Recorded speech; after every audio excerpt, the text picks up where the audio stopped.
We will have the feature address, but the Honorable Dr. Denzil L. Douglas, Prime Minister.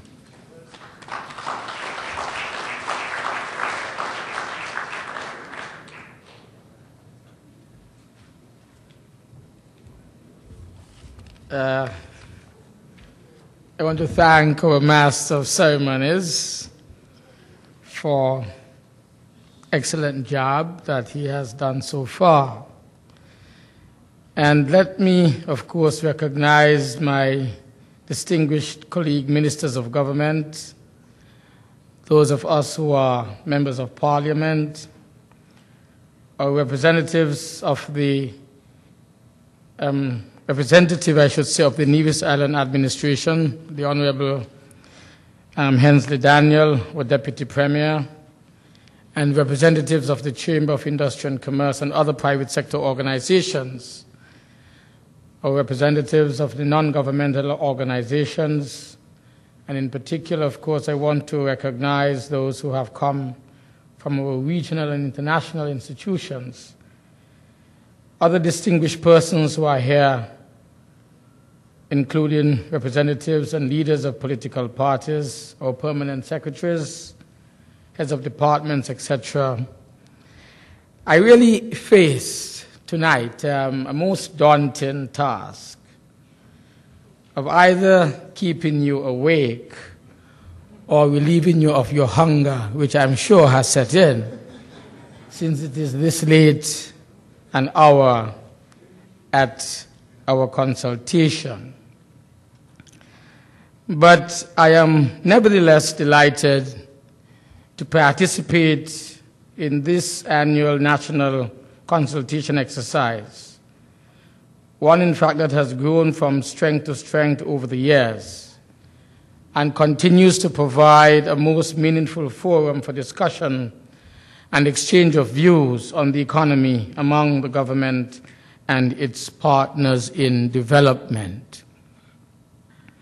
I expect that this year's theme, Youth Development at the Core of Our National Priorities, will generate considerable interest and debate because of the critical importance of youth development issues to the progress of our proud nation.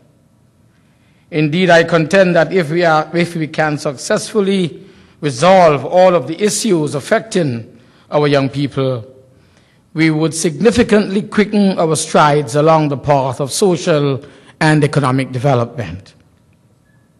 The issue of youth development is a cross-cutting issue, one that affects and is affected by activities in all sectors of our economy. Indeed, much of government's activity in stimulating the economy during this challenging period of global economic malaise takes full cognizance of the impact of sluggish or negative growth rates on our young people. We are keenly aware that young people all over the face of the globe carry a disproportionate share of the burden on unemployment. In periods of economic downturns, they leave school in large numbers to find that the labor market is not particularly welcoming, and that they must wait for extended periods before they actually find jobs. In addition, in nearly all countries of the world, young people represent a high percentage of the employees who lose their jobs during economic downturns, or who are forced to reduce their hours of work and their weekly wages as employers restructure their own operations and struggle themselves to survive. My government has therefore acted swiftly and definitively to combat the impact of the global recession on our economy. And all the evidence suggests that, notwithstanding some reduction in economic activity and some layoffs, to date, we have been spared the brunt of the global economic recession. We know that the sector that is most vulnerable to the economic fallout of the global crisis is, in fact, our own young tourism sector.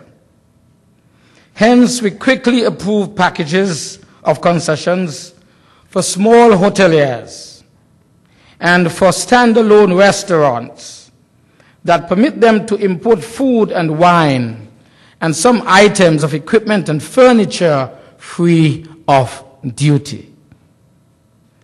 We also extended concessions to small startup businesses, and many of our entrepreneurs, including young people, continue to benefit week after week from this very important initiative to the benefit of the economy as a whole.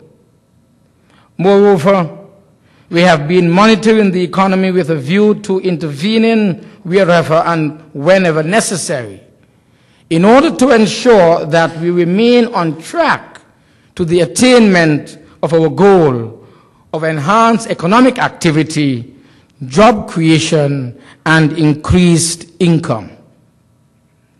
We have also taken a very keen interest in the major investment projects that contribute to growth, and we believe that our own package of assistance and concessions has helped tremendously in facilitating the continuation of work or the advancement of plans in respect of major investments at, for example, Christophe Harbour, Coquishell Bay, Ocean's Edge Resort, Port Zante, Silver Reef, and the Marriott development at the site of the original Angelus Hotel.